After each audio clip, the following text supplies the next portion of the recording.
Hello, hello. A massive warm welcome to all our learners out there. Yes, welcome everyone. So glad you're here. Whether you are currently stuck in gridlock traffic or maybe hiding in the break room for a quick moment of sanity. Or just walking the dog. Exactly. Taking 20 minutes to reclaim your brain while walking the dog. We are genuinely, truly glad you're here. It's great to have you with us. We know that attention is the absolute scarcest currency in the modern world, right? So the fact that you're spending yours with us, well, it means the world. Let's make it worth your while. It is always a privilege to be here. And today we are heading to a place that, quite frankly, creates a bit of a cognitive dissonance. Oh, totally. You look at it and your brain just sort of rejects the information that says, that's not real, that's a painting. It really does. We are going to Greece, but I need everyone to delete their mental image of Greece right now. Yeah, wipe the slate clean. Forget the white villas of Santorini, forget the blue domes, forget the island hopping. We are going inland. Deep inland. Right, to the plain of Thessaly, to a place called Meteora. And for the learners who haven't Googled this yet, I need you to visualize something very specific. Picture a completely flat, lush, green valley. It's agricultural, very horizontal. Looks like, standard farmland. Just flat, green fields. Right. And then, without any foothills, without any warning boom. Boom! Massive, dark, vertical pillars of rock shooting 300-400 meters straight into the sky. It looks like a forest of stone, or like the backdrop of a high-budget fantasy novel. It really does. Actually, for the film buffs out there, you might recognize it. This is exactly where Roger Moore was hanging off a cliff, and for your eyes only. Though, as we'll get into, James Bond had a stunt double. True. The people who actually conquered these rocks centuries ago didn't have stunt doubles. They didn't have ropes initially. And that is the mission for today's deep dive. We need to answer 3 big questions that explain this impossible landscape. The geology, the history, and the practical travel side. Exactly. First, the geology. How does a flat valley suddenly sprout giant stone towers? Second, the history. Why on earth did monks decide to live on top of them, and how did they get up there without helicopters? A very good question. And third, the practical side. If we go there today, what do we need to know to survive the experience? It is a perfect intersection of extreme geology, spiritual endurance, and modern adventure. So let's start with the ground beneath our feet, or rather the rock towering over our heads. Let's do it. When I look at high-res photos of Meteora, the texture looks weird. It doesn't look like sharp granite like the Alps or the Rockies. No, it doesn't. It looks lumpy, like melting wax or a giant termite mound. That lumpy texture is the biggest clue to the mystery. To understand Meteora, we have to rewind the clock. How far back? About 50 to 60 million years. Yeah. And we aren't standing in a valley, we are swimming. Wait, swimming? We are underwater. This entire region was the seabed of the ancient Tethys Ocean. Okay, hold on. So these pillars, which are currently soaring hundreds of meters in the air, started their life at the bottom of the sea. Exactly. And this is the key insight for the geology section. Meteora is technically a prehistoric river delta. A river delta? Right. Imagine a massive river flowing for millions of years, dumping stones, sand, mud, and gravel into a deep underwater basin.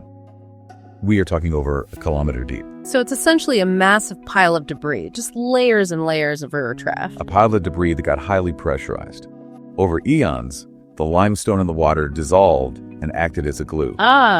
It cemented all those river stones and sand together into a specific type of rock called conglomerate. Conglomerate. I've heard that term in business, usually referring to a massive company with too many departments. It's actually a great analogy. Yeah. In business, a conglomerate is a mix of different companies stuck together. Right. In geology, it's a mix of different rocks, pebbles, cobbles, sand stuck together by natural cement. It's nature's concrete. Nature's concrete. That completely explains the texture. It's not one solid piece of stone. It's millions of little stones glued together. Precisely. But how did it get from the bottom of the ocean to being a tower in the sky? Because right now, it's nowhere near the water. Tectonics. Tectonics. About 11 million years ago, during the Miocene period, the tectonic plates shifted violently.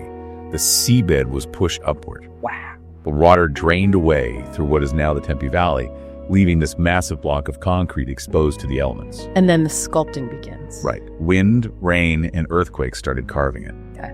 But here is why there are pillars, and not just a giant blob. Why? Conglomerate erodes vertically. The water finds cracks, widens them, and washes away the softer material, isolating these hard, cemented pillars. It completely recontextualizes the view. When you stand at the bottom of Meteora looking up, you are literally staring at the bottom of a prehistoric ocean that has been shoved into the clouds. It's a reminder of how fluid the Earth's surface really is, if you give it enough time. It forces you to think in millions of years, not decades. Which brings us to the humans, who definitely do not think in millions of years. No, we don't. Because if I see a 400-meter vertical rock pillar with smooth sides, my first instinct is usually, wow, pretty. Sure. My second instinct is rarely, I should climb that and live on the summit forever. And yet, that is the human impulse for transcendence. But here is the nuance that people often miss. It didn't start with the big monasteries. It didn't. No, you don't just wake up one day and build a cathedral on a needle of rock. Right, it was an evolution. Precisely. In the 10th century, the first people to conquer these rocks were hermits, ascetics. Fellow guys. Yes. And they weren't building on top, they were living inside the rock. Inside, like birds. Like swallows. They climbed up to natural hollows and caves in the sheer cliff faces. How did they even get up there? They used basic scaffolding and nets to get up there, and then they just stayed. They wanted absolute isolation to pray. That is intense dedication. I mean, I struggled to stay off my phone for an hour. Living in a hole in a cliff face 300 meters up is a entirely different level of focus. It was the ultimate withdrawal from the world. But humans are social creatures, even the antisocial ones. Yeah. By the 14th and 16th centuries, this scattered collection of hermits evolved into a massive monastic community. They moved from the caves to the summits. And that's when the skyline changed. At its peak, there were 24 active monasteries perched on these summits. Imagine a city in the sky. A city in the sky, that is wild. Every major pinnacle had a community living on it. It must have been an unbelievable sight, smoke rising from 24 different peaks, bells ringing across the valley. 24 is a lot, but looking at the source notes here, today there are only 6 active ones. History is volatile. You had the Ottoman occupation, which made life difficult. Yeah.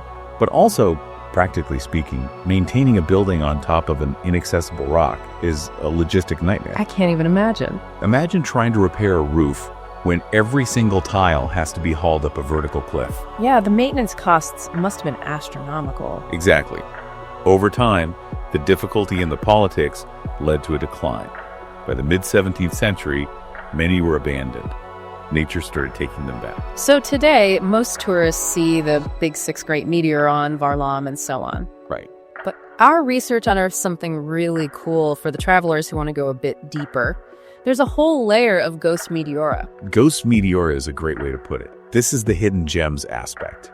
If you know where to look, you can still see the ruins of the monasteries that didn't make it. Give us some names. If I'm standing there with my binoculars, what am I looking for? Look for the Rock of Great Saint. Mm. It's actually the tallest rock in the complex, and it has ruins on it. Okay, Great Saint. Or the hidden monastery of Yupapanti, which is built inside a large cavity in the rock, almost like the earlier hermit style. And there's one called St. George Medillis, right? Yes, and the hermit caves of Badovas. These are haunting places. When you look at the big 6, you see the success stories, the ones with gift shops and well-paved stairs. When you look at Badovas, you see the wooden ladders rotting away, the crumbling wall.